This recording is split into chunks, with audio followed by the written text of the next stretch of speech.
Alhamdulillah pagi ini kita dapat berkumpul di ruangan ini untuk mengikuti diseminasi praktik baik yang nantinya akan disampaikan oleh Bu Desi Indrasmidianti.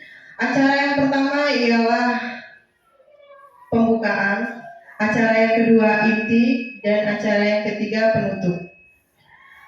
Marilah untuk menyingkat waktu, kita langsung menyanyikan lagu Indonesia Raya dan Marsku Baba. Untuk Bapak Ibu diperkenankan untuk berdiri. Kepada Rijan, silakan.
bawang bara bermuat lokal namun sayang diwawa kebersamaan menuju keberhasilan pembangunan berasaskan Pancasila.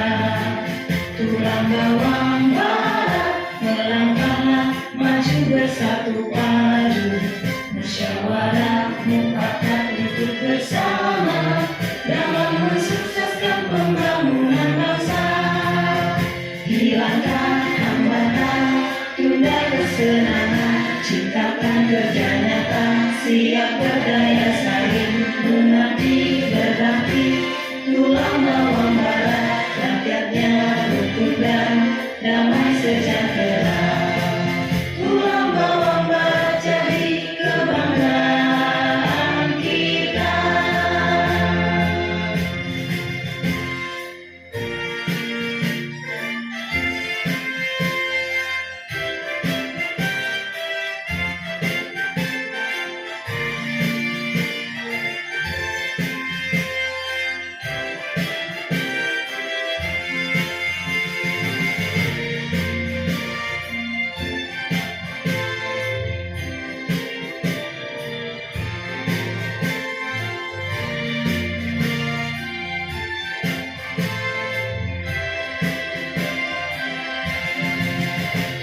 bawang barat bermotokan tahun saya mengibawan kebersamaan menuju keberhasilan pembangunan berasaskan Pancasila.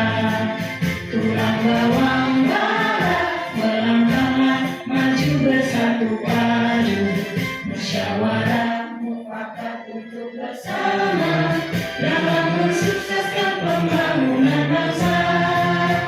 Hilangkan hambatan, tunda kesenangan, ciptakan kerja nyata, siap berdaya saing, mengabdi berbakti.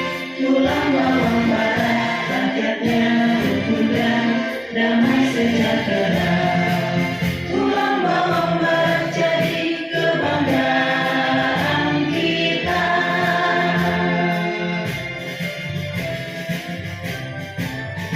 Hilangkan hambatan, tunda kesenangan, ciptakan kerja nyata, siap berdaya saing, mengabdi berbakti. Tulang bawang barat, rakyatnya rukun dan damai sejahtera. Tulang bawang barat jadi kebanggaan kita. Tulang bawang barat jadi kebanggaan kita.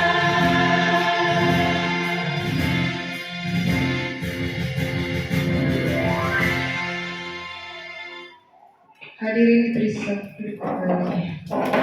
Untuk acara selanjutnya adalah doa yang akan dipandu oleh Bapak Kasil SPD. Waktu dan tempat kami persilahkan. Assalamualaikum warahmatullahi wabarakatuh.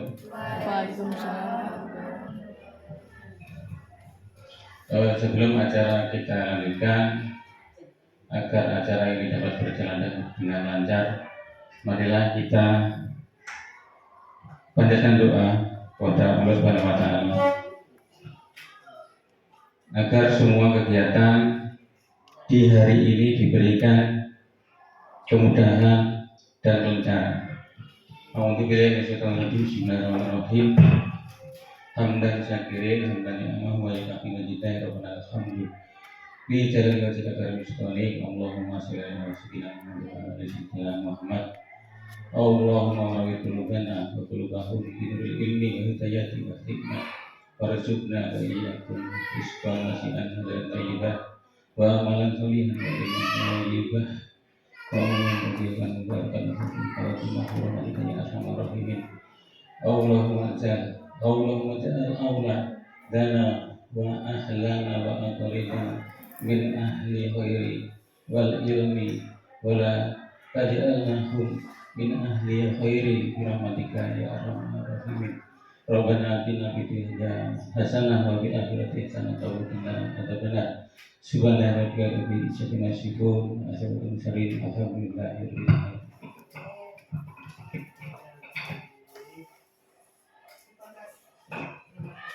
Terima kasih kepada Bapak Kasil. Untuk acara selanjutnya yaitu acara inti yang akan disampaikan oleh Ibu Indras Midiati SPD. Waktu dan tempat saya persilakan. Silakan Bu Desi.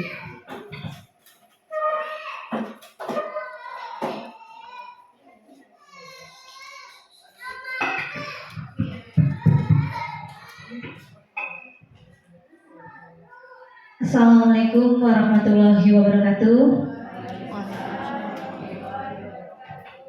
Pertama-tama saya ucapkan terima kasih untuk Bapak Ibu Guru SMP Negeri 26 Tulang Bawang Barat yang bersedia meluangkan waktunya untuk hadir dalam acara ini dalam penyebaran budaya positif di SMP Negeri 26 Tulang Bawang Barat.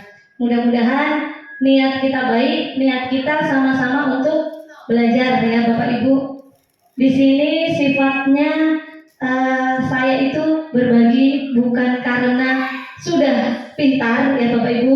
Saya di sini berbagi karena hanya tahu lebih dulu apa yang mau saya sampaikan. Jadi di sini sifatnya hanya berbagi dan sharing agar kita mempunyai pemahaman yang sama dan satu pemikiran.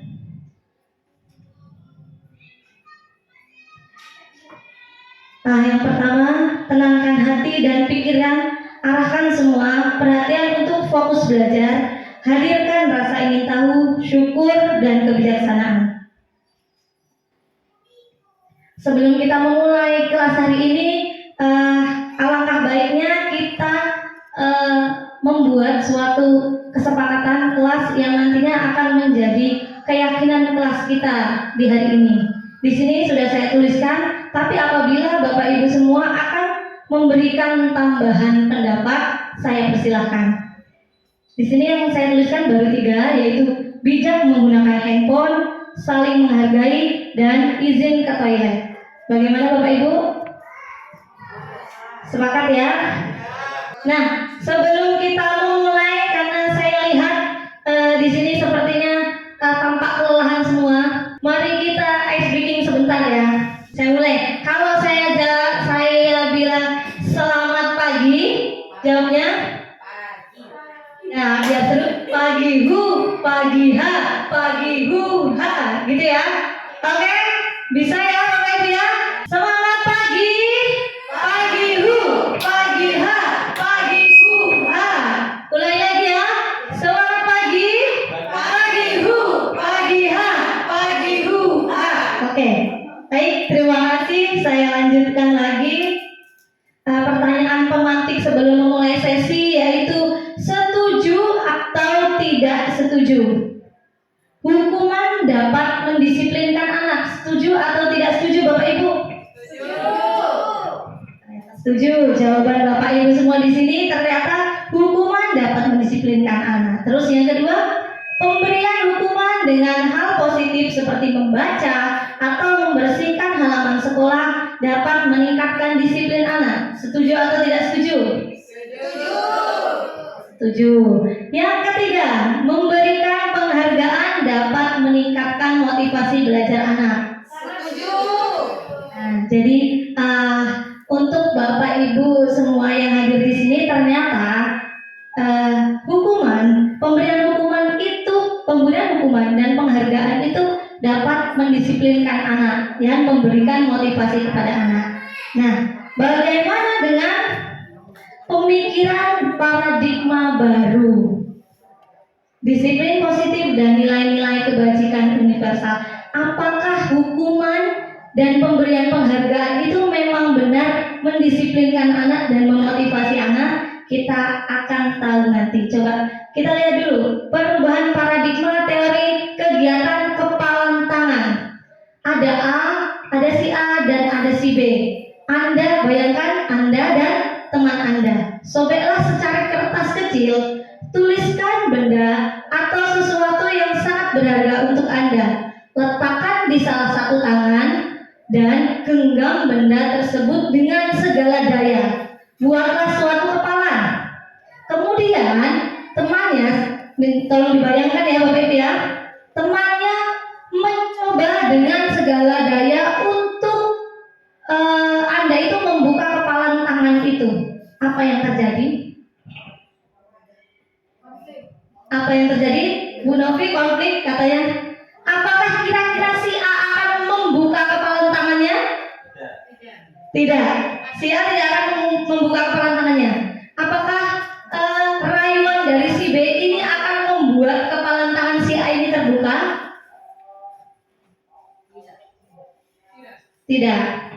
Tapi ada konsep khusus untuk membuka kepala itu. Nah, ternyata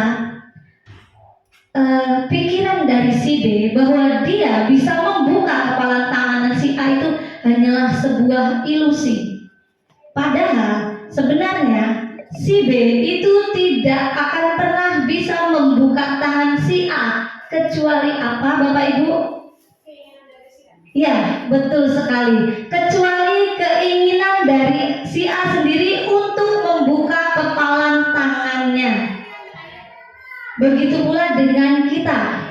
Kita sebagai guru, kita mengontrol murid itu ternyata hanya ilusi. Kita memberikan kritik dan membuat orang merasa bersalah untuk menguatkan karakter itu hanyalah ilusi.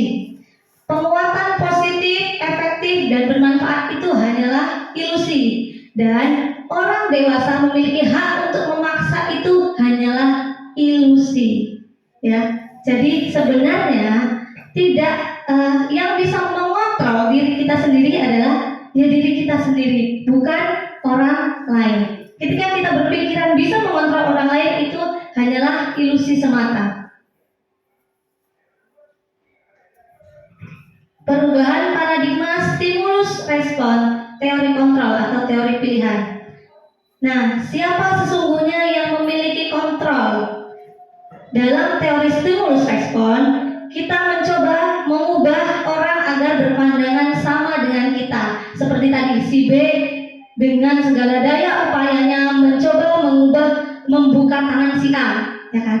Tetapi pada teori kontrol, pada paradigma baru ini, kita berusaha memahami pandangan orang lain tentang dunia.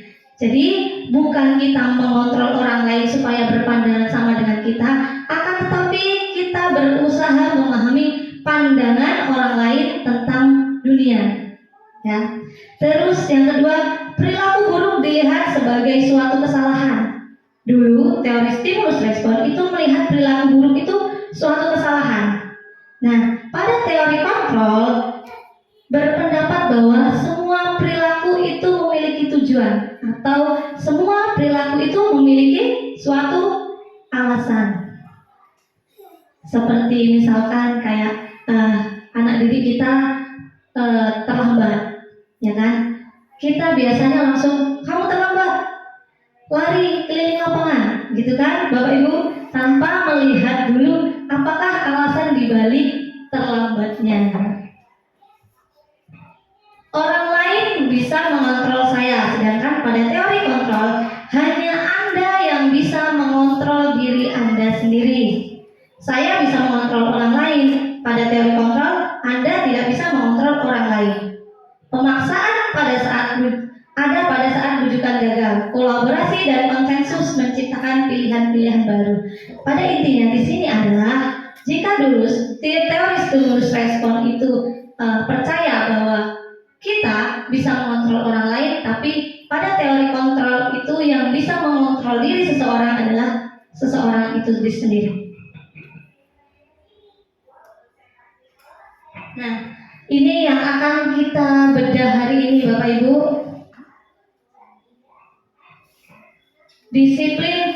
Disiplin positif menurut teori kontrol dan teori pilihan Dr. William Glasser.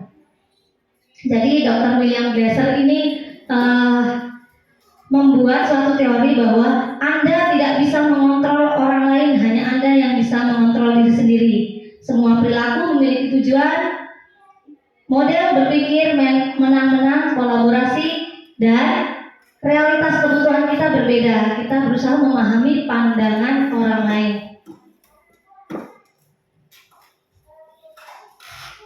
Nah, Bapak Ibu sendiri sepertinya sudah tidak asing dengan kata-kata disiplin. Betul ya?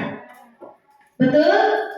Sudah sangat paham sekali sepertinya dengan kata-kata disiplin. Kira-kira apa itu disiplin, Bapak Ibu?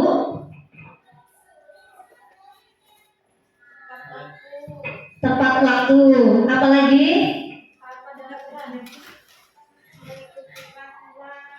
Mengikuti peraturan. Ada lagi?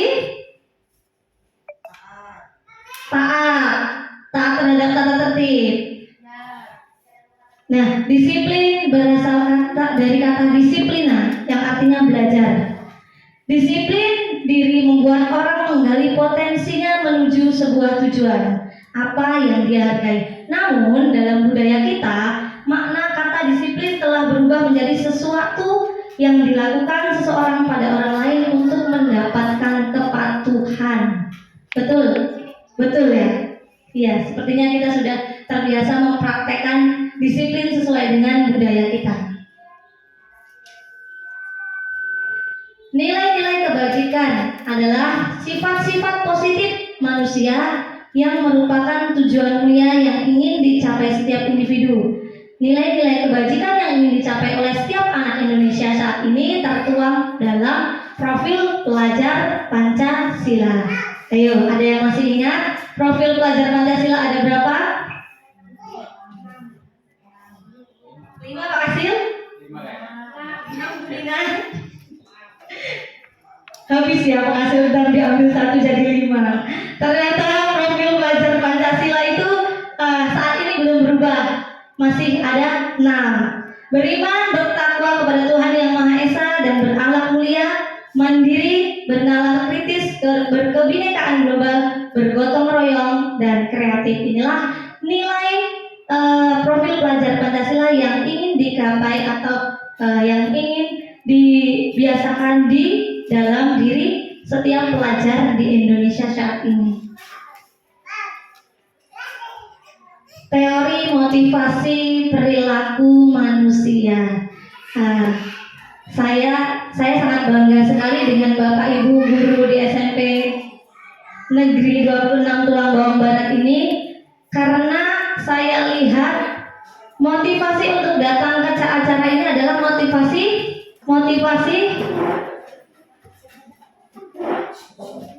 dalam diri, dari dalam diri, atau motivasi dari luar, Bapak Ibu? Internal. Karena apa, Bu Novi mau datang ke sini? Mau belajar. Bu Mega datang ke sini karena mau belajar. Alhamdulillah. Jadi motivasi perilaku manusia sendiri ada 2 macam. Yang pertama motivasi eksternal yang lahirnya dari luar, ya, dari pengaruh luar, dan motivasi internal yang lahirnya dari dalam diri sendiri. Misalkan saya mau datang ke sekolah karena saya takut dihukum nanti kalau datangnya terlambat. Itu merupakan motivasi eksternal. Terus saya mau datang sekolah setiap hari pagi-pagi sekali karena saya ingin mendapat penghargaan guru teladan. Motivasinya eksternal atau internal?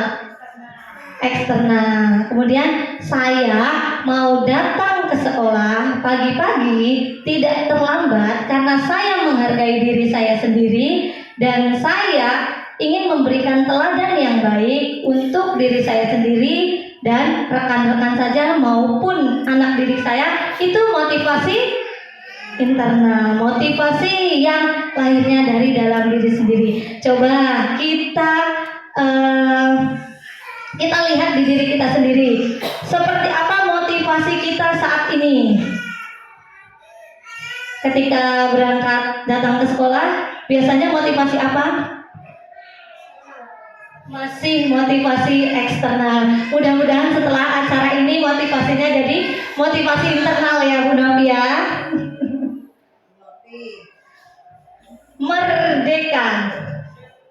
Merdeka menurut Ki Hajar Dewantara. Merdeka itu artinya tidak hanya terlepas dari perintah, akan tetapi juga cakap untuk memerintah diri kita sendiri.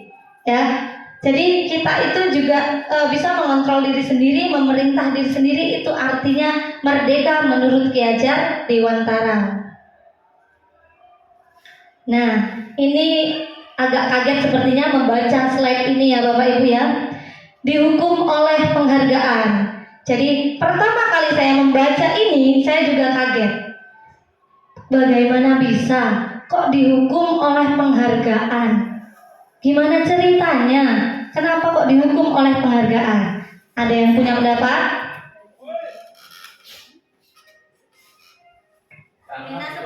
Bu Nina sepertinya punya pendapat. Kenapa kok dihukum oleh penghargaan? Penghargaan itu masuk di motivasi eksternal itu. Karena menurut Bu Nina, penghargaan masuk di motivasi eksternal. Oke, kita bahas ya. Jawaban Bu Nina benar. Bahwa penghargaan berlaku sama dengan hukuman. Dalam artian begini, misalkan kita memberikan penghargaan atau sebuah reward kepada anak didik kita. Nanti siapa yang bisa benar mengerjakan soal ini, Ibu beri hadiah. Suatu hari kita tidak memberikan reward, apa yang terjadi pada anak tersebut? Dia merasa sedih, merasa dihukum. Itu satu. Yang kedua, ketika kita memberikan reward kepada si A, bagaimana dengan perasaan si B sampai Z? Nah, begitulah penghargaan. Jadi di sini dituliskan dihukum oleh penghargaan. Jadi kenapa? Karena penghargaan itu pengaruhnya jangka pendek dan jangka panjang. Jangka pendeknya itu tadi, dia hanya akan memotivasi pada saat itu. Besok-besok lagi dia akan termotivasi ketika ada penghargaan lagi. Tapi ketika tidak ada penghargaan, motivasi intrinsiknya akan sulit timbul. Gitu. Penghargaan menghukum seperti yang saya contohkan tadi. Penghargaan mengurangi ketepatan, penghargaan tidak efektif, dan penghargaan merusak hubungan. Dari sini ada yang mau ditanyakan Bapak Ibu? Cukup? Cukup? Bisa kita lanjutkan?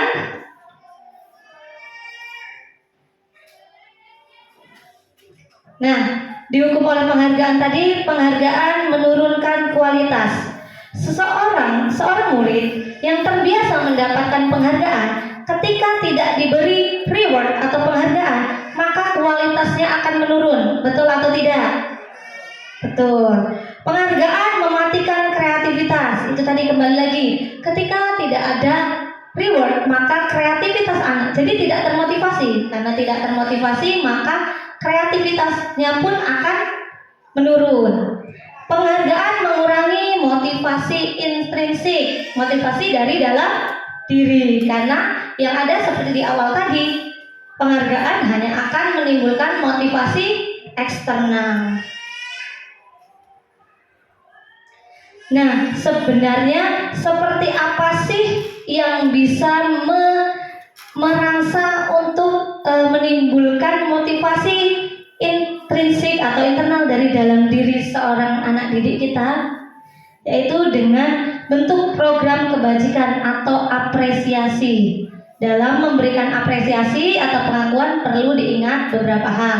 Memberi dukungan secara khusus, memberi pengakuan secara pribadi, memberi pengakuan kepada semua murid secara bergantian, dan memberi pengakuan secara konsisten dan fokus pada proses. Karena biasanya penghargaan itu kan fokusnya pada hasil, tidak pada proses. Sedangkan sekarang itu ditekankan kita fokus kepada proses. Jadi apapun hasil yang diberikan oleh anak didik kita lihat dulu prosesnya. Karena si A dan si B walaupun hasilnya berbeda, mereka sama-sama melalui sebuah proses. Nah, ini contoh pengakuan atau apresiasi kebajikan. Jadi tadi misalkan kalimat pembukanya, kemarin saya perhatikan rasa empatimu besar sekali pada saat menolong murid baru di kelas kita. Kata-kata seperti ini terlihat sederhana, tapi membangunkan motivasi intrinsik. Betul atau tidak Bapak Ibu? Coba anak kita puji dengan kata-kata seperti ini saja. Besok lagi, Dok, kemarin terima kasih ya sudah membantu Ibu, gitu. Itu saja. Apresiasi seperti itu, kira-kira anak itu sudah senang bukan? Besok lagi mau membantu gurunya lagi bahkan tanpa diminta, gitu. Saya menghargai kepedulianmu pada saat kamu membantu teman-temanmu di tugas kelompok. Atau terima kasih untuk rasa tanggung jawabmu pada saat kamu memungut kertas-kertas yang berserakan di lantai. Nah, coba sekarang Bapak Ibu bikin satu saja kalimat contoh pengakuan atau apresiasi kebajikan. Satu saja. Boleh ditulis, boleh juga langsung diungkapkan. Langsung diungkapkan tidak apa-apa kalau tidak bawa pena. Pak Kasir?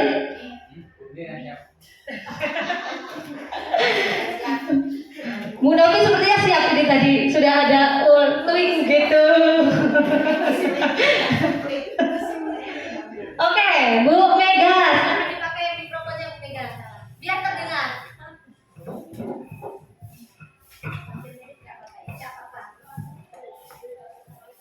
Satu aja contoh, misalnya terima kasih untuk rasa tanggung jawabmu sudah mengumpulkan tugas tepat waktu pada mata pelajaran Ibu.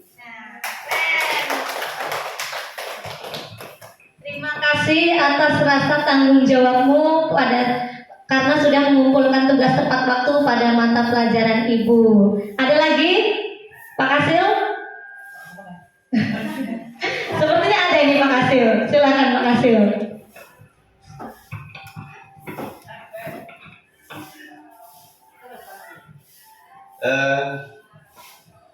Ucapan terima kasih karena hari ini tugasnya terselesaikan dengan nilai yang baik.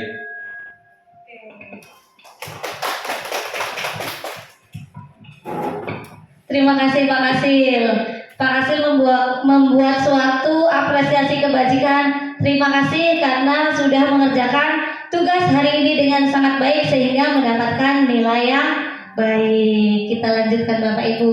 Paham sepertinya Bapak Ibu semua di sini sudah sangat paham ya. Oke, kita lanjutkan. Tugasnya perbedaan hukuman dan konsekuensi.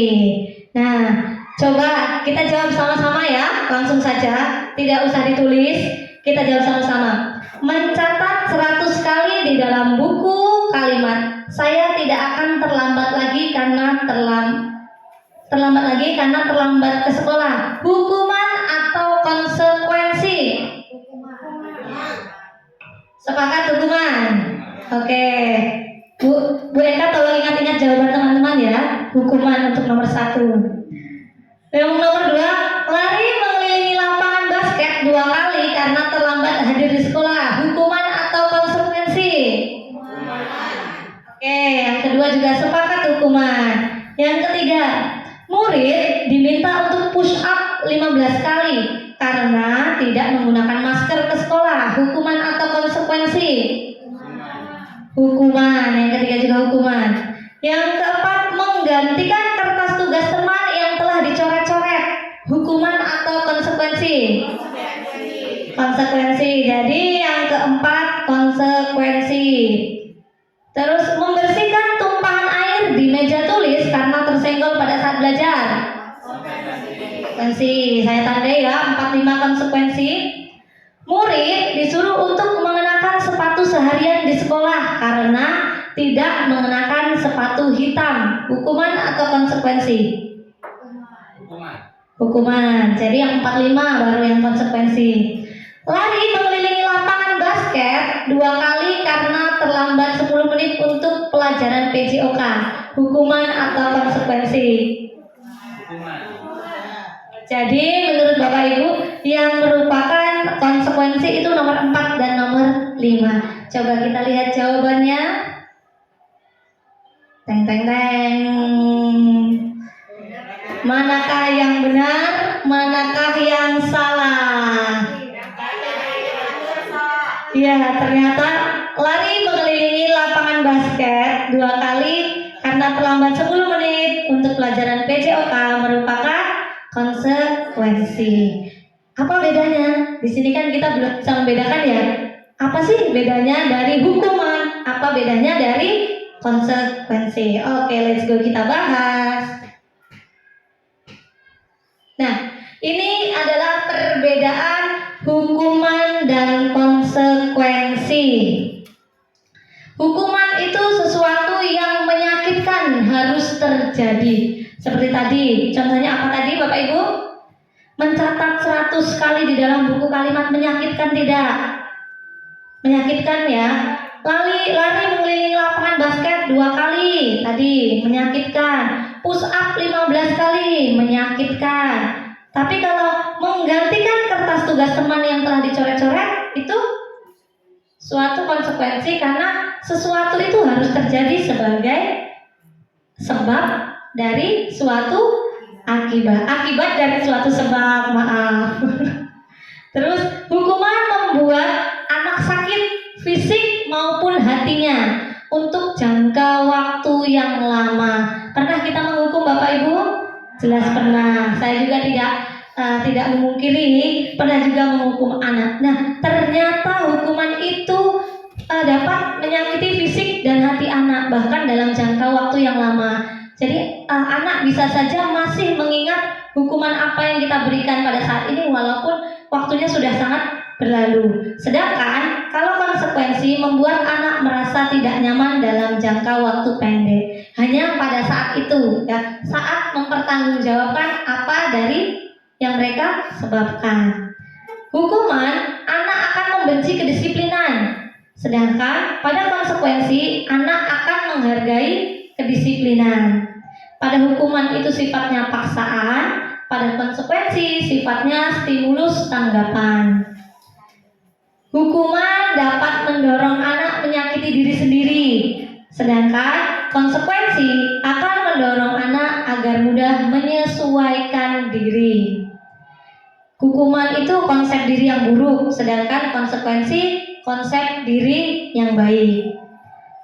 Ketika mendapatkan hukuman ya, anak akan belajar untuk menyembunyikan kesalahannya. Jadi anak biasa berbohong nanti agar tidak mendapatkan hukuman. Sedangkan pada konsekuensi, anak belajar untuk bertanggung jawab dan mematuhi peraturan. Hukuman bisa menyebabkan marah, rasa bersalah, dipermalukan, dan merasa tidak dihargai. Sedangkan konsekuensi menyebabkan kehilangan hak, dibuat tidak nyaman, diasingkan hanya untuk sementara waktu, hanya pada saat itu. Tapi kalau hukuman itu sifatnya, efeknya benar-benar jangka panjang. Ngantuk atau tidak Bapak Ibu? Kalau ngantuk kita ice breaking lagi ya. Boleh? Kita ice breaking Marino. Sudah pernah? Sudah pernah? Coba berdiri. Yuk. Berdiri. Jadi tolong pahami instruksinya. Ketika saya Marina berarti gini ya. Marina, kalau saya begini, Bapak yang bilangnya Marina sambil menyanyi ya. Marina, kalau Marijo begini Marijo. Terus kalau menari begini, tangannya begini. Tangan saya begini, ini menari. Terus Marina menari di atas begini, menara begini. Oke? Paham? Ya. Marina, Marijo menari di atas menara. Oke? Siap? Nyanyi bareng-bareng ya. Nyanyinya mengikuti gerakan saya. Siap? Konsentrasi.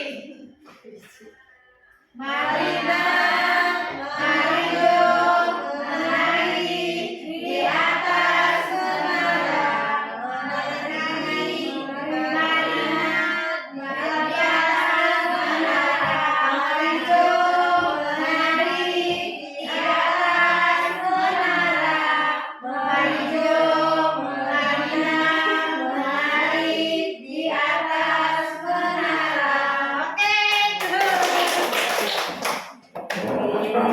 Oke.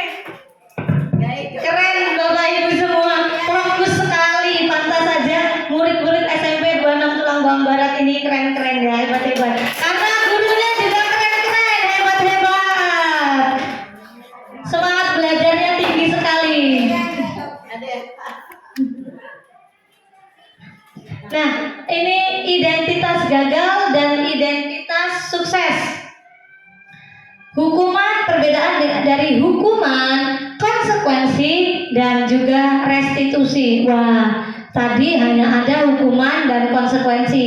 Sekarang ada lagi ditambah dengan restitusi. Apalagi ini?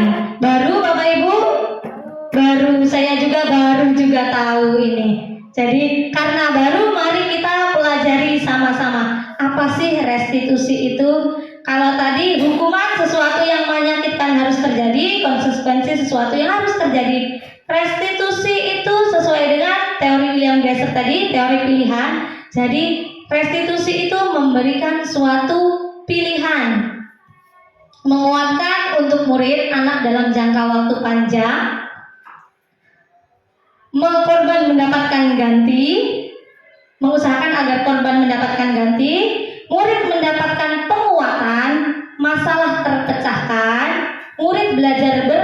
tanggung jawab untuk perilakunya, fokus pada pemecahan masalah dalam jangka waktu panjang, dan apa yang kamu yakini, apa yang bisa kamu lakukan untuk memperbaiki masalah ini. Murid menghormati dirinya dan orang lain. Jadi itulah tujuan dari restitusi. Kalau tadi hukuman sifatnya negatif, konsekuensi sifatnya netral.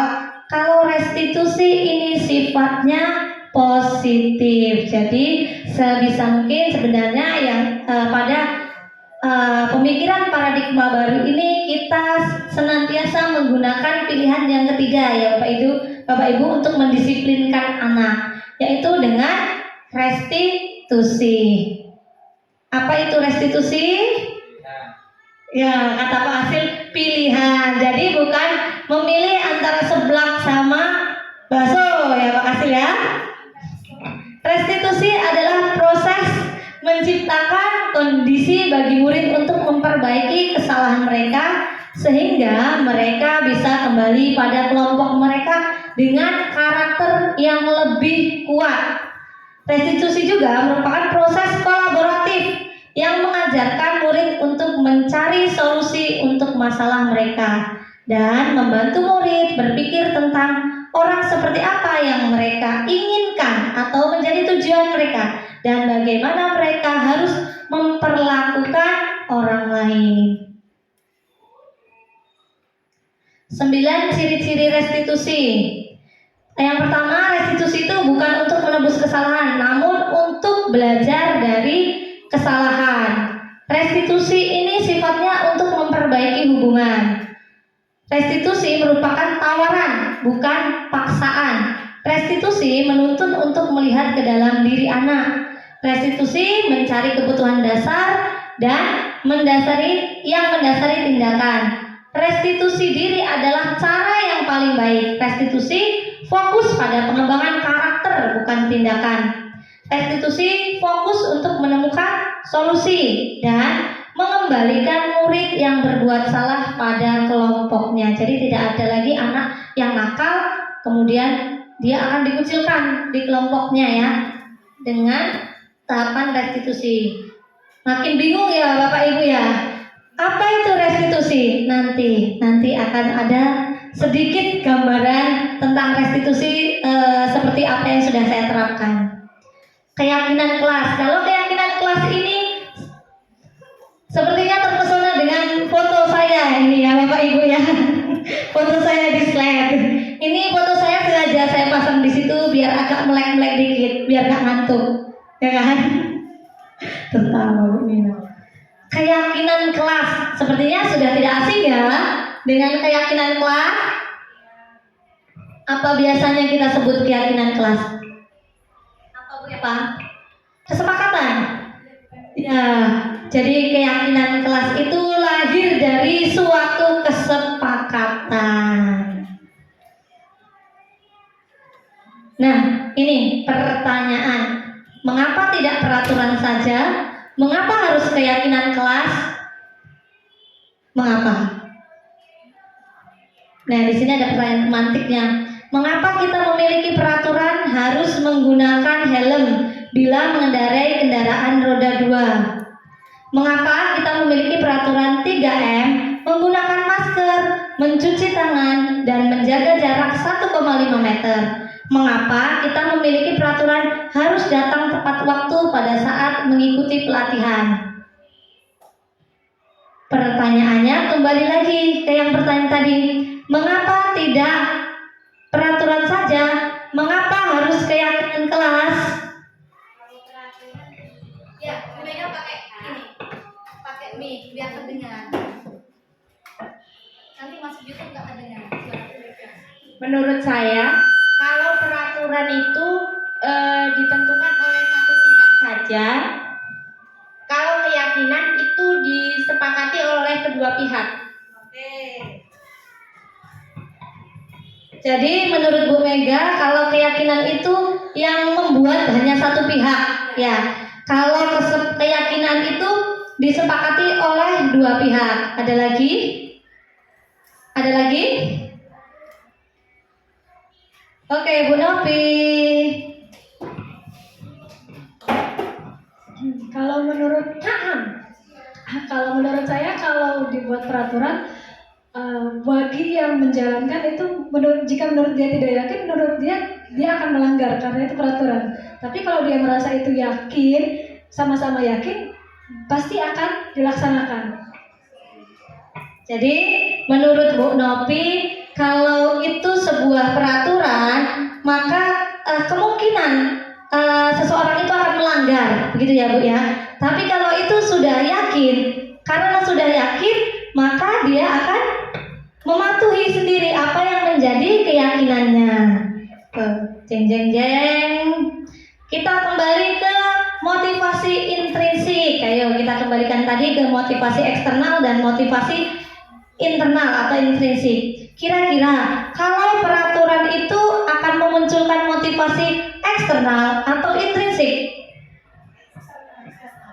Ya, peraturan itu lebih mendorong ke memunculkan motivasi eksternal, sedangkan keyakinan itu lebih mendorong ke motivasi intrinsik. Budaya positif. Jadi yang coba kita terapkan di dalam kelas itu adalah budaya positif. Budaya positif itu lahir dari mana? Dari peraturan kelas. Kemudian peraturan kelas itu seperti kesepakatan kelas tadi ya, kita ubah menjadi suatu keyakinan kelas. Hal itu diyakini baik dan bermanfaat untuk semua anggota kelas.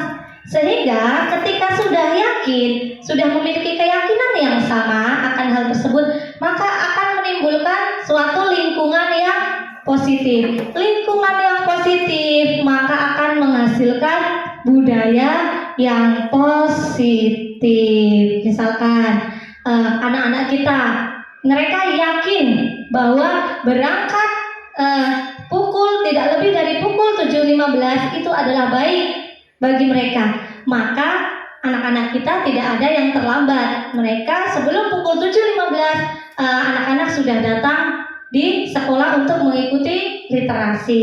Itu karena mereka sudah yakin. Akhirnya karena keyakinan tersebut, maka terciptalah lingkungan positif, lingkungan yang tidak ada murid yang terlambat. Kemudian kedisiplinan berangkat itu tadi menimbulkan suatu budaya yang positif. Itu salah satu contoh ya Bapak Ibu. Ada yang memberikan contoh lain?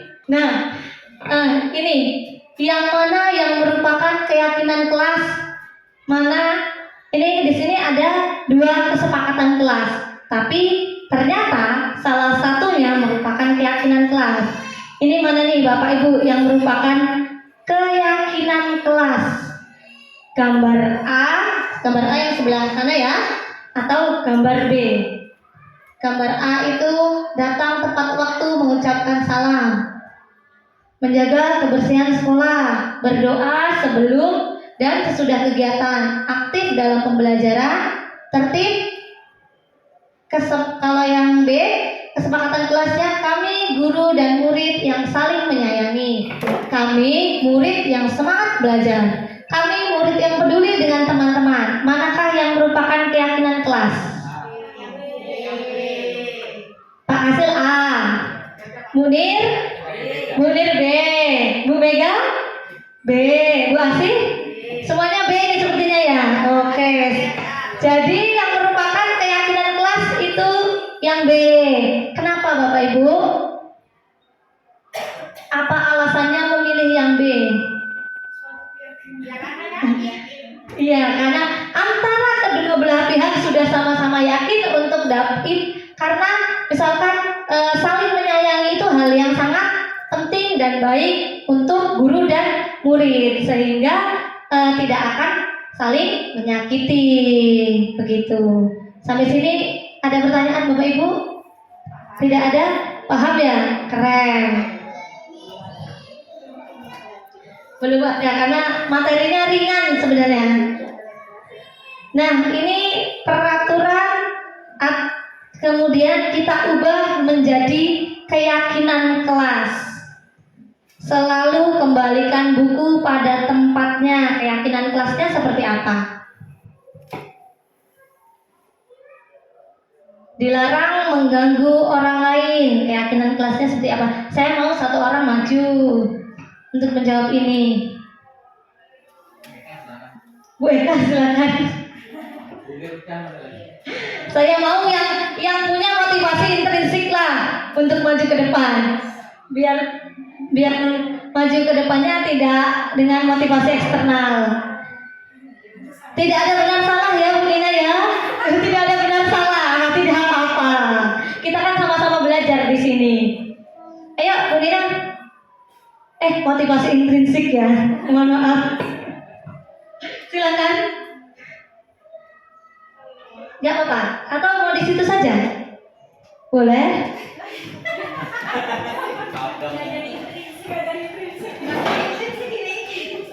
Sedikit itu didorong, sudah didorong. Boleh didorong sedikit. Selalu kembalikan buku ke tempatnya. Keyakinan kelasnya menghargai kerapihan. Menghargai kerapihan. Oke, lanjut Bu Dina. Dilarang mengganggu orang lain. Saling menyayangi sesama teman. Oke, terus Hadir di sekolah 15 menit sebelum pembelajaran dimulai. Apa ya?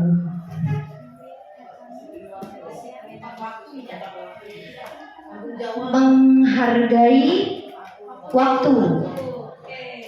Dilarang melakukan kekerasan. Saling menyayangi. Dilarang menggunakan narkoba. Menyayangi diri sendiri. Masuk gak? Hidup sehat bisa, menghargai diri sendiri bisa. Bergantian atau menunggu giliran. Budaya antri. budaya antri. Gunakan masker. Peduli kesehatan.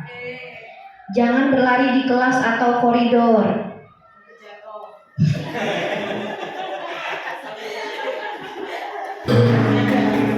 Jangan berlari di kelas atau koridor. Berhati-hati. Yang beri tanya.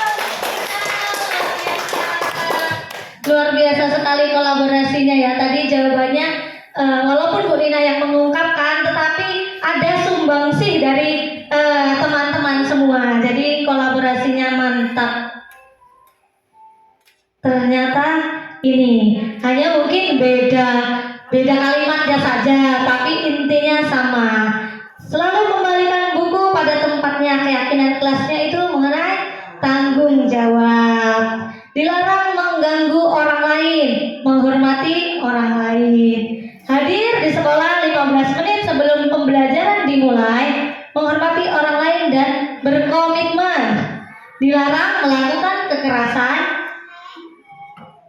keselamatan, menghargai orang lain. Terus dilarang menggunakan narkoba, kesehatan juga. Bergantian dan atau menunggu giliran, menghormati orang lain, bersabar. Gunakan masker, kesehatan, keselamatan. Jangan berlari di kelas atau koridor, keselamatan dan keamanan. Dan keyakinan-keyakinan inilah yang harus kita bangun di kelas.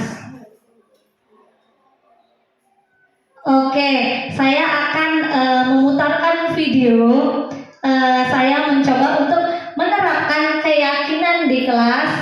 Nah, dalam membuat keyakinan kelas itu kita coba untuk mengumpulkan kebutuhan-kebutuhan dari dalam semua warga kelas. Ya Bapak Ibu, kita tidak usah ke keyakinan sekolah dulu. Kita mulai dari yang kecil. Kita membuat keyakinan di dalam kelas. Nah, dengan mengumpulkan apa pendapat dari anak didik kita, kemudian dituangkan pendapat tersebut. Kalau saya cobanya pakai sticky note, kemudian ditempel.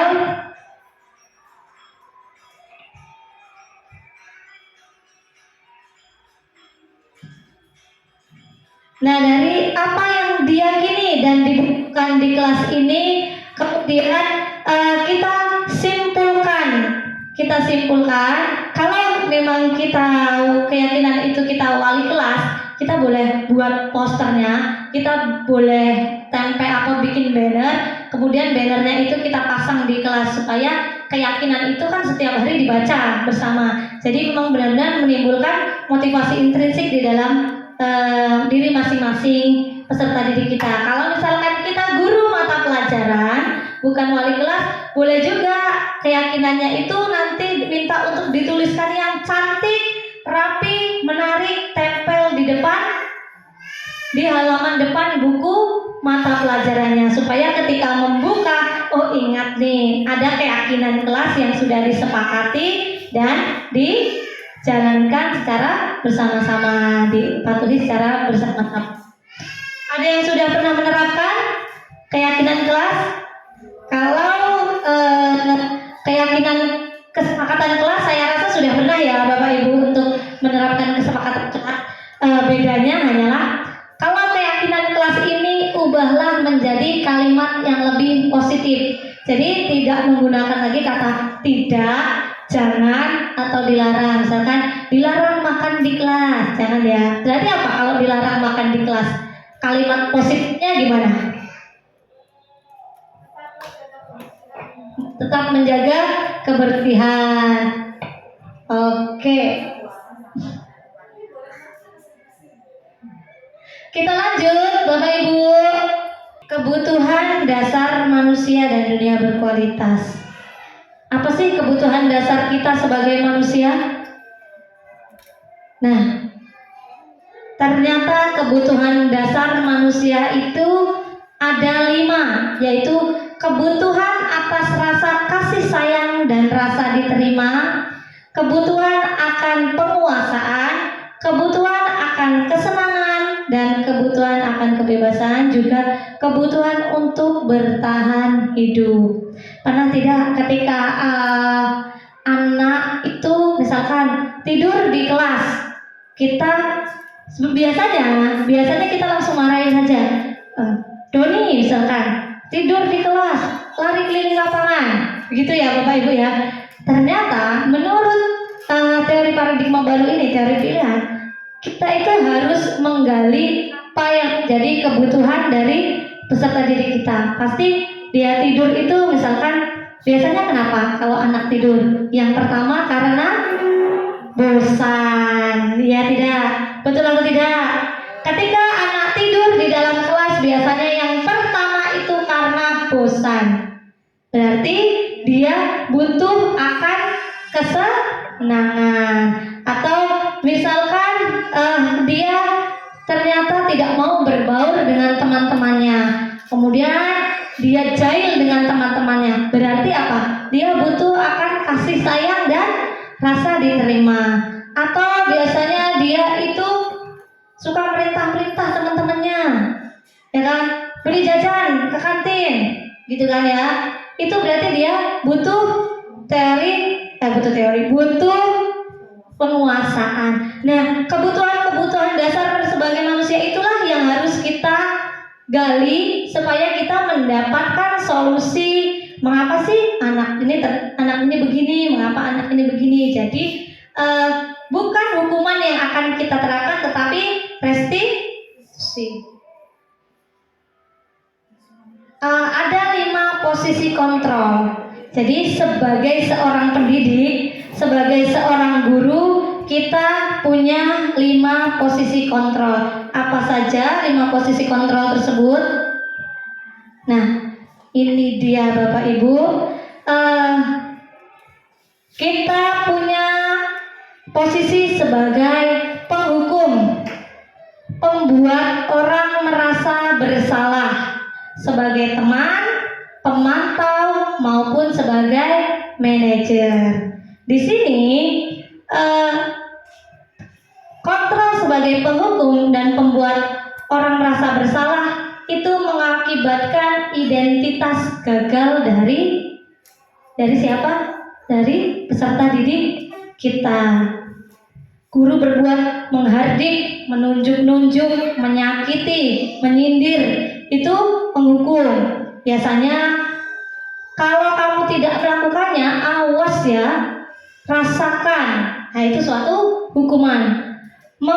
Kemudian hasilnya anak akan memberontak, menyalahkan orang lain dan berbohong. Kaitannya dengan dunia berkualitas, murid meletakkan guru di luar dunia berkualitas. Jadi karena dia tidak suka dengan guru, karena gurunya suka menghukum tadi, jadi itu bukan dunianya gitu. Murid tidak menempatkan guru itu sebagai dunia berkualitasnya.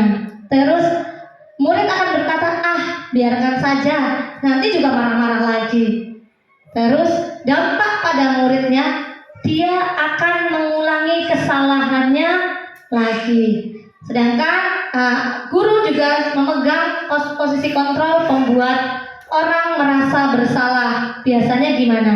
Gurunya berbuat ceramah, ngomong seharusnya ibu kecewa, kamu seharusnya sudah tahu ibu lelah sekali, mengatakannya ibu stres. Biasa nggak kita ngomong kayak gini kalau di kelas ya Bapak Ibu? Biasa kan? Tidak kasihan sama ibu, ibu sudah jelasin dari A sampai Z, tapi di belakang malah ngobrol sendiri. Terbiasa nggak ngomong kayak gitu? Pernah tidak? Tidak. Alhamdulillah kalau tidak. Berarti tidak pernah menjadi pembuat orang merasa bersalah. Oke, keren. Beri tepuk tangan. Menyembunyikan, nanti hasilnya akan siswa itu akan menyembunyikan, menyangkal dan berbohong. Dan dia hanya akan berkata, maafkan saya Bu, itu. Dan hasilnya, dampaknya pada murid, dia akan merasa rendah diri karena itu tadi gimana tadi kata-katanya, kamu seharusnya begini, kamu tidak kasihan sama ibu. Jadi dia merasa rendah diri kan pada ujungnya. Terus identitas kontrol yang ketiga yaitu sebagai teman. Jadi orang guru memposisikan dirinya sebagai teman peserta didiknya. Guru membuatkan alasan-alasan untuk muridnya. Jadi malah gurunya itu menjadi tameng dan selalu membela muridnya. Misalkan, ayolah lakukan demi ibu, masa kamu tidak mau? Ingat tidak ibu pernah bantu. Nah, itu adalah kata-kata yang biasa dilakukan oleh seorang guru yang dia berada pada posisi kontrol teman. Itu hasilnya akan membuat ketergantungan dari si peserta didik. Murid meletakkan guru sebagai orang yang sangat penting di dunia berkualitas, tapi dia akan menganggap gurunya penting. Murid berkata, saya pikir bapak atau ibu teman saya. Ternyata begitu. Dampaknya pada murid lemah, tidak mandiri, dan tergantung. Posisi yang keempat yaitu guru sebagai pemantau. Biasanya guru berbuat menghitung dan mengukur. Tadi masih ingat ya Bapak Ibu tentang hukuman dan konsekuensi? Kalau hukuman biasanya dilakukan pada guru yang memegang posisi kontrol penghukum. Sedangkan konsekuensi biasanya dilakukan oleh guru yang memegang posisi kontrol sebagai pemantau. Jadi dia menghitung dan mengukur apa nih konsekuensinya gitu. Biasanya guru berkata apa peraturannya gitu. Hasilnya muridnya dia bisa menyesuaikan diri bila diawasi. Ketika tidak diawasi ya kita tidak tahu. Terus murid meletakkan guru peraturan dan hukum di dunia berkualitas. Murid berkata, berapa banyak bintang yang saya harus peroleh, Pak Bu, berapa halaman yang harus saya tulis gitu. Dampaknya pada murid menitik beratkan pada sanksi atau hadiah untuk dirinya. Jadi pada posisi kontrol pemantau ini nanti pada akhirnya murid itu akan mengharapkan suatu reward, penghargaan. Ya, yang terakhir adalah identitas berhasil atau sukses. Biar guru memegang posisi kontrol sebagai manajer. Bagaimana? Biasanya guru itu mengajukan pertanyaan-pertanyaan. Pertanyaannya seperti apa? Apa yang kita yakini? Karena tadi sudah membuat keyakinan kelas. Apa yang bila kita kerjakan untuk memperbaiki masalah ini? Hal itu bisa menguatkan pribadi dari si anak. Murid meletakkan dirinya sebagai individu yang positif dalam dunia berkualitas. Dan murid berkata, bagaimana caranya saya bisa memperbaiki keadaan ini Pak atau Bu gitu. Dampaknya pada murid yaitu mengevaluasi diri, bagaimana cara memperbaiki diri. Nah, coba Bapak Ibu lihat ada pernyataan-pernyataan berikut. Siapa yang mengatakan, saya kecewa sekali dengan kamu? Yang mengatakan, guru sebagai apa? Membuat orang merasa bersalah. Kamu tidak pernah benar melakukannya. Ternyata itu dikatakan oleh guru yang memegang posisi kontrol, penghukum. Ayolah lakukan itu demi ibu atau bapak, teman. Apakah kamu mau mendapatkan stiker bintang hari ini? Itu pemantau. Bagaimana kamu bisa menyelesaikan masalah ini? Ini yang posisi kontrolnya manajer. Kamu selalu yang paling terakhir. Itu biasanya guru yang posisi kontrolnya penghukum. Nah,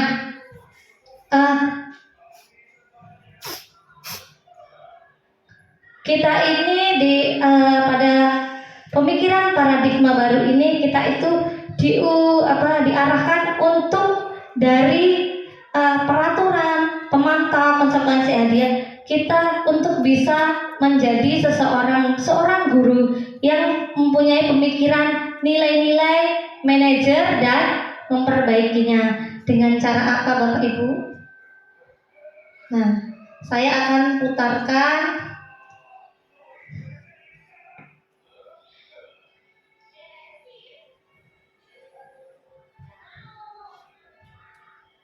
suaranya tidak terdengar ya?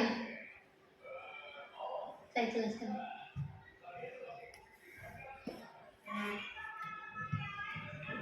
Nah, ini kemarin ada 4 anak ini yang sudah kita tahu, Topa, Dwi, Rapa, dan Febri. Anak ini lagi ya, sepertinya sudah familiar. Tidak membawa tugasnya. Jadi saya di sini mengibaratkan diri sebagai guru yang memegang kontrol sebagai penghukum. Saya minta untuk mereka lari keliling lapangan 10 kali. Nah, yang ini saya mengibaratkan diri saya itu sebagai pembuat rasa bersalah. Nah, saya berkata, Topa tidak merasa kasihan dengan ibu. Ibu sudah menjelaskan materinya, menjelaskan tugasnya, tapi tetap dibawa. Nah itu saya memposisikan diri sebagai dengan kontrol pembuat rasa bersalah.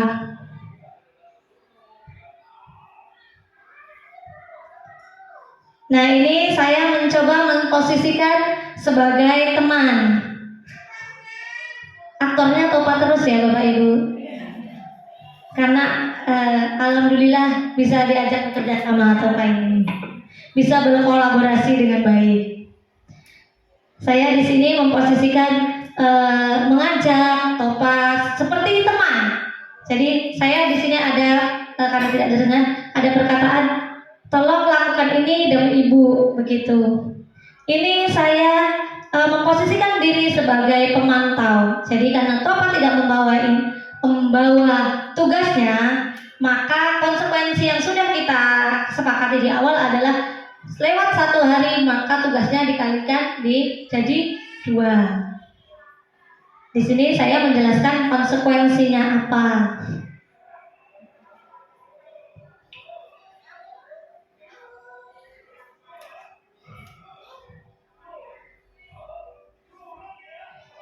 Nah, ini saya ini saya memposisikan diri sebagai manajer. Jadi saya menerapkan konsep dari restitusi tadi. Apa itu restitusi? Nanti kita akan pelajari lebih lanjut. Oke. sudah.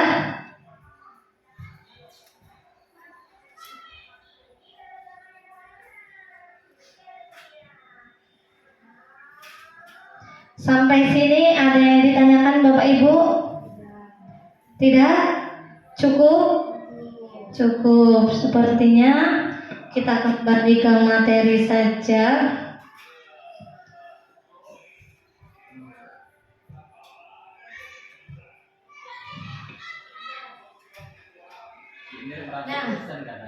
Oke, berarti Bu Eva silahkan maju untuk kita ice breaking sebentar.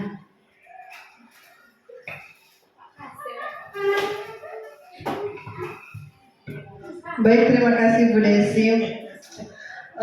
Bapak Ibu kayaknya sudah pada ngantuk.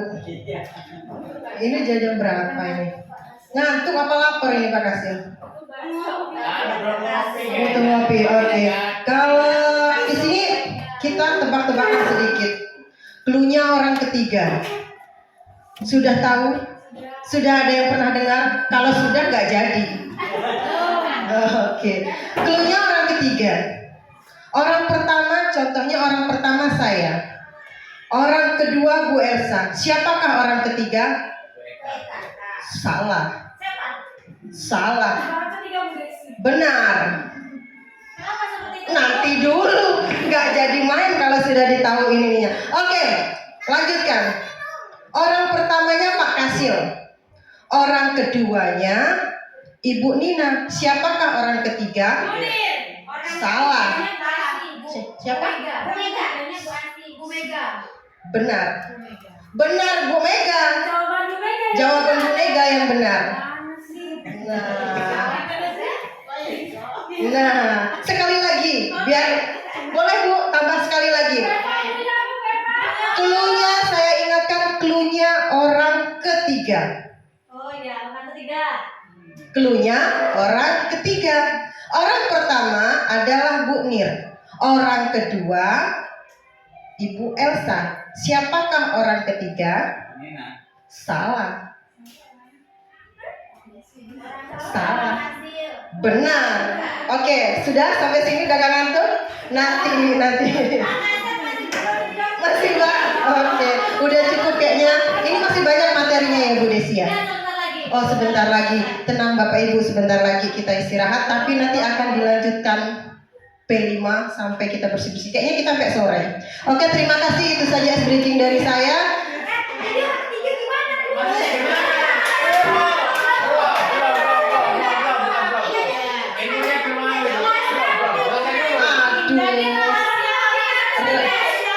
Nah, kita jangan sampai lupa cluenya orang ketiga. Jangan lupakan orang ketiga. Orang pertama Ibu Desi, orang kedua Ibu Eka. Siapakah orang ketiga? Bu Elsa. Salah. Salah. Ingat cluenya, jangan lupakan orang ketiga.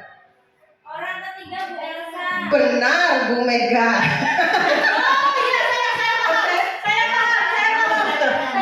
Oke. Orang sekali lagi. Jangan lupakan orang ketiga. Cluenya orang ketiga. Orang pertama saya, orang kedua Bu Narmi. Siapakah orang ketiga? Oh benar. Oke. Masih bingung Bu Nir? Terima kasih Bu Eva. Beri tepuk tangan untuk Bu Eva. Bu Nina masih bingung ya? Coba saya jelaskan. Cluenya orang ketiga. Orang pertama Bu Desi. Orang kedua Miss Eka. Orang ketiga jawabnya dengan kata orang ketiga. Diawali dengan orang ketiga. Iya, betul. Oke, terima kasih. Terima kasih Bapak Ibu sudah semangat. Kita lanjutkan lagi ya materinya.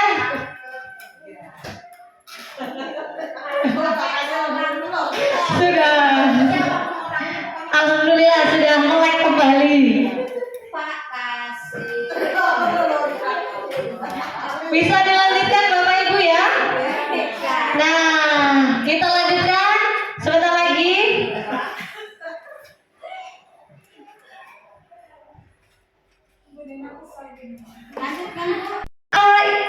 Restitusi.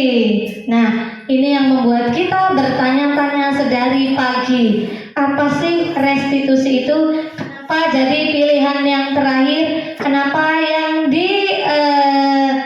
merupakan sebuah pemikiran paradigma baru? Restitusi adalah proses menciptakan kondisi bagi murid untuk memperbaiki kesalahan mereka sehingga mereka bisa kembali pada kelompok mereka dengan karakter yang lebih kuat. Restitusi juga merupakan proses kolaboratif yang mengajarkan murid untuk mencari solusi atas sebuah permasalahan yang mereka hadapi dan membantu murid berpikir tentang orang seperti apa yang mereka inginkan, bagaimana mereka harus memperlakukan orang lain. Nah, di dalam restitusi itu ternyata ada langkah-langkahnya. Langkah-langkah dalam restitusi itu kita gambarkan dalam sebuah bentuk segitiga. Namanya segitiga restitusi. Yang pertama dilakukan dalam segitiga restitusi ini biasanya dilakukan untuk menangani sebuah kasus-kasus kecil yang terjadi pada peserta didik kita ya, Bapak Ibu ya. Jadi bukan menghukum tapi melakukan kontrol sebagai manajer ya. Melakukan kontrol sebagai manajer dengan langkah-langkah segitiga restitusi. Apa langkah pertama yang dilakukan?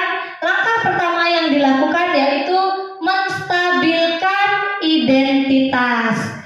Biasanya menstabilkan identitas itu dengan berkata setiap orang pasti pernah melakukan kesalahan. Ibu pun atau bapak guru pun juga pernah melakukan kesalahan jika menghadapi hal seperti itu.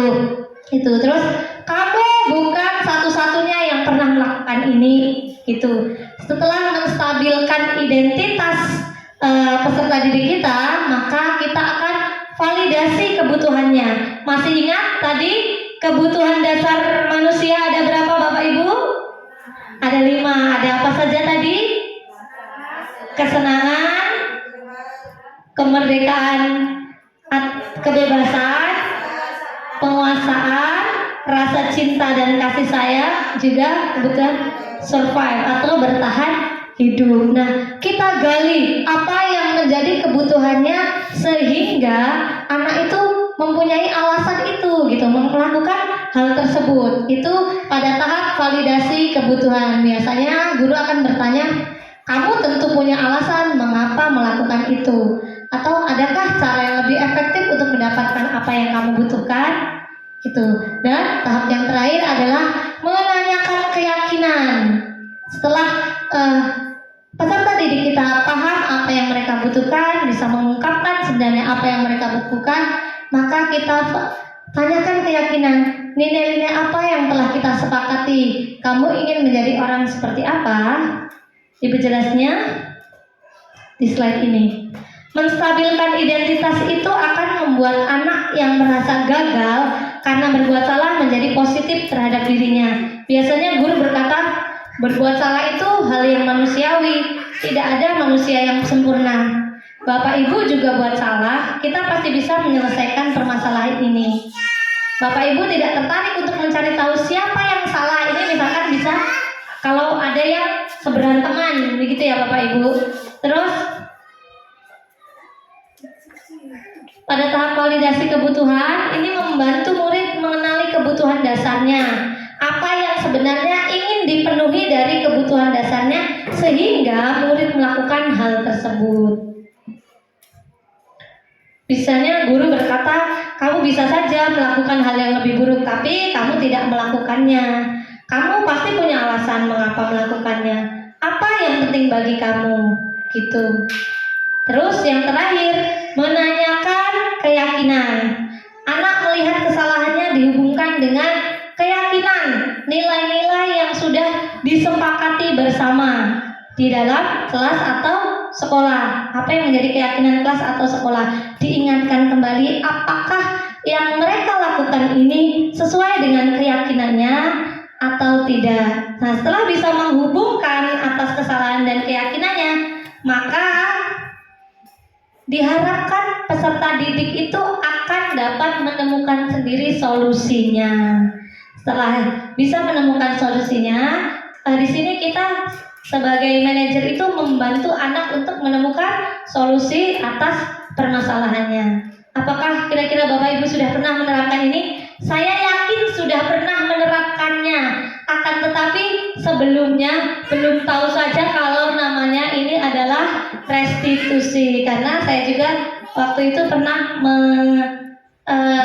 menangani kasus dengan Bu Nina dan Bu Mega ya waktu itu tahapan yang kita lakukan itu sudah seperti nilai restitusi walaupun belum sempurna. Dan sebelum saya mendapatkan pembelajaran tentang restitusi ini, saya juga tidak tahu apa itu ternyata apa yang kita lakukan saat itu Bu Nina, Bu Mega itu termasuk dalam restitusi.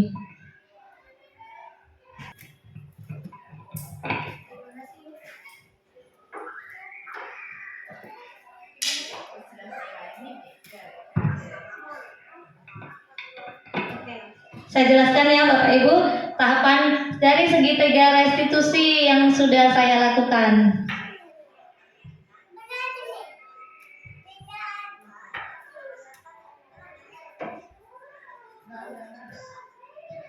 Ini ada kasus yang saya coba tangani waktu itu.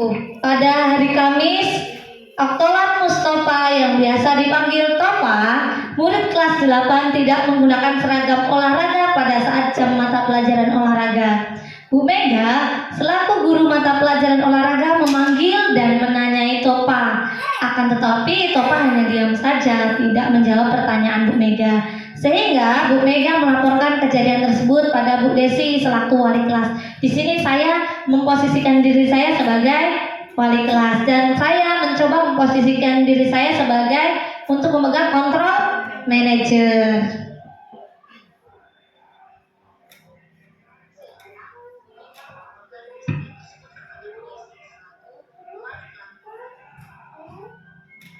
Ini Bu Mega jadi artis kita. Saya mencoba memanggil Topa.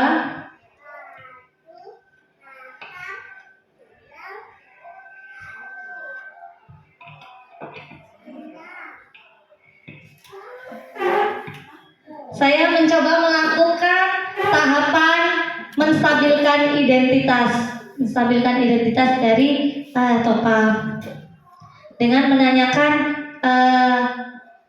dengan tidak apa-apa Topa, menanyakan alasannya karena waktu itu Topa menjawab alasannya adalah bajunya sobek.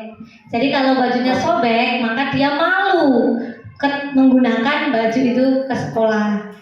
Saya pun menstabilkan identitasnya dengan berkata tidak apa-apa Topa ya.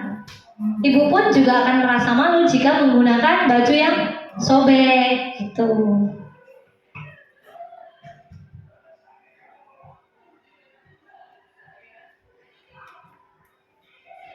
Kemudian saya mencoba memvalidasi tindakan yang salah. Saya menanyakan apakah tindakan Topa itu tadi sudah sesuai dengan kesepakatan yang sudah dibuat. Tidak, ternyata seharusnya menggunakan seragam sekolah Bu, gitu pada saat jam mata pelajaran olahraga.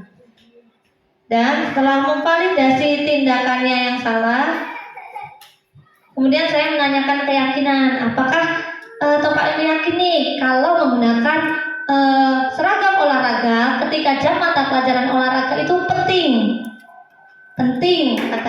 kata Topa, karena kalau menggunakan seragam biasa maka bajunya akan kotor dan bau, jadi nanti di kelas dia akan bau. Nah, di sini saya mencoba memposisikan diri sebagai manajer untuk membantu Topa menemukan solusi atas permasalahannya. Jadi daripada menghukum Topa karena tidak menggunakan seragam tadi, saya memilih mencoba untuk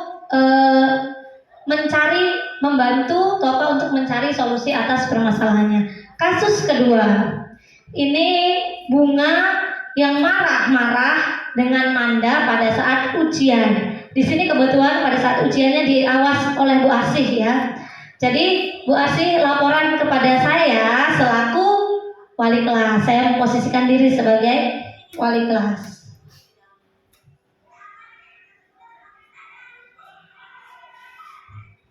Nah, karena bunga marah-marah, maka itu mengakibatkan kegaduhan di dalam kelas. Di sini saya mencoba memanggil bunga dan melakukan tahapan restitusi dengan menstabilkan identitasnya. Saya tanyai mengapa bunga melakukan hal itu. Ternyata alasannya karena ketika dipanggil-panggil teman mau nyontek itu tadi ya Bapak Ibu, bunga itu merasa terganggu, kan tidak konsentrasi. Tuh. Setelah itu saya gali kebutuhannya.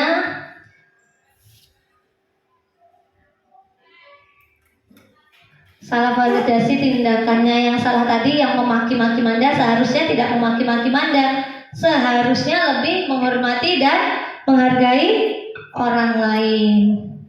Kemudian saya juga menanyakan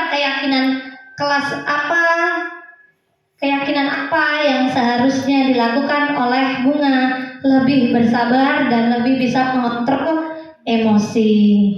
Nah, itulah tahapan restitusi yang sudah saya coba terapkan. Mudah-mudahan setelah ini Bapak Ibu juga bisa menerapkan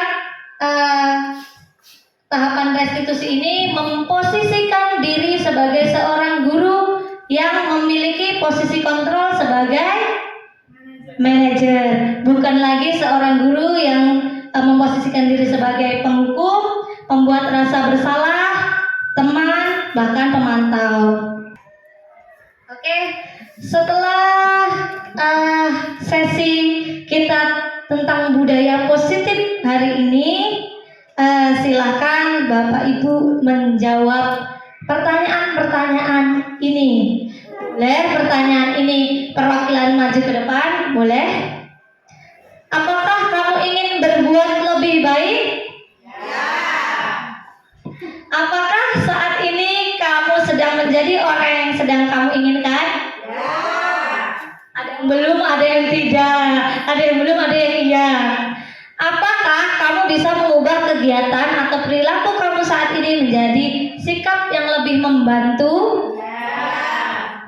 Apakah wajar membuat kesalahan? Bisakah kita memperbaikinya?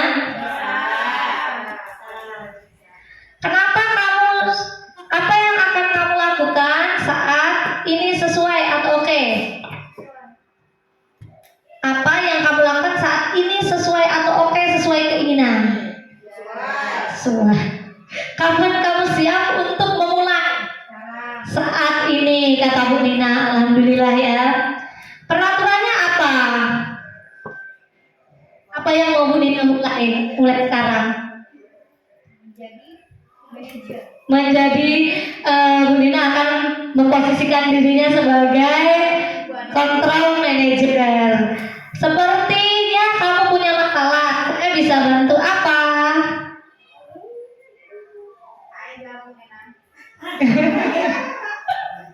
Sepertinya kamu punya masalah, saya bisa bantu apa?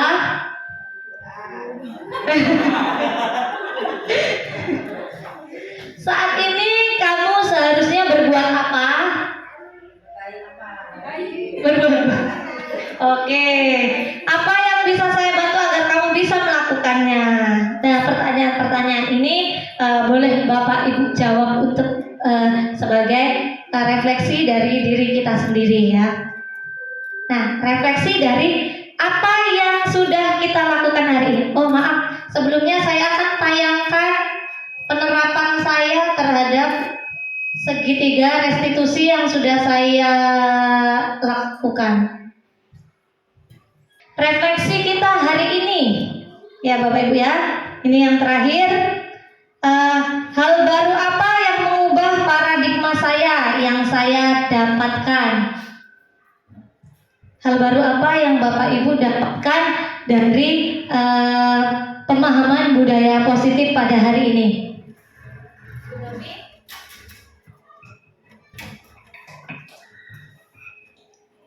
Yang merubah paradigma saya dari sesi ini bahwa untuk membangun motivasi diri peserta didik itu lebih dikuatkan untuk membangun dari intrinsik tapi bukan ekstrinsik melalui restitusi, membangun suatu keyakinan di diri peserta didik dibanding pemberian hukuman. Oke, terima kasih Bu Novi. Yang selanjutnya, perasaan apa yang muncul selama mengikuti sesi ini, khususnya mengenai makna disiplin dan motivasi intrinsik?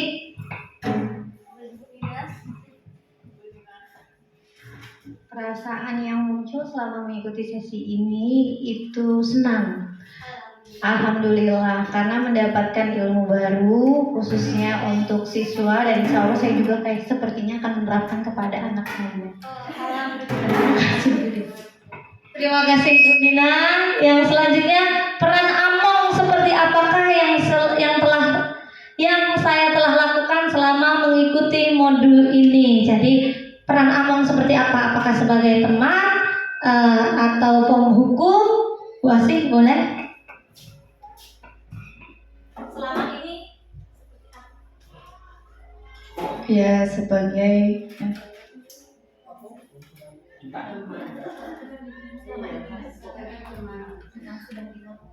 peran Among seperti apakah yang saya telah lakukan selama mengikuti modul ini. Ya, khususnya kan tadi wali kelas ya, jadi lebih peran ke yang manajer seperti itu. Nah, saya akan menjadi Among yang seperti apakah setelah mengikuti sesi ini? Boleh Bu Elsa? Ya. Setelah mengikuti sesi ini, Ibu ingin menjadi pendidik atau Among yang seperti apa? Memantau, teman, penghukum. Saya akan menjadi Among yang seperti apakah setelah mengikuti modul Iya, ini. setelah mengikuti sesi ini. Insya Allah setelah saya mengikuti sesi ini, saya akan mengikuti semuanya lah kalau bisa, gitu, sebagai teman, sebagai manajer, ya, dimana kita sebagai seorang pendidik itu ya, kalau bisa ikut ya untuk menjadi apa tuntutan di dalam yang sebenarnya, seperti apa sih pendidik itu yang sebenarnya. Jadi insya Allah semua akan saya ikuti, saya akan coba seperti itu. Oke, tepuk tangan. Keren-keren semua ya Bapak Ibu guru. Kayaknya sesi kita ini 1 jam lebih. Iya, target saya tadi 1 jam, tapi ternyata 1 jam lebih. Tapi karena semuanya bersemangat, saya punya partner yang kolaboratif sekali pada hari ini. Saya juga senang mengikuti sesi hari ini. Saya ucapkan terima kasih atas perhatiannya telah ada di ruangan ini sampai dengan selesai. Saya mohon maaf bila ada kata-kata dari saya yang tidak berkenan di hati Bapak Ibu guru semua. Kemudian saya ucapkan wassalamualaikum warahmatullahi wabarakatuh.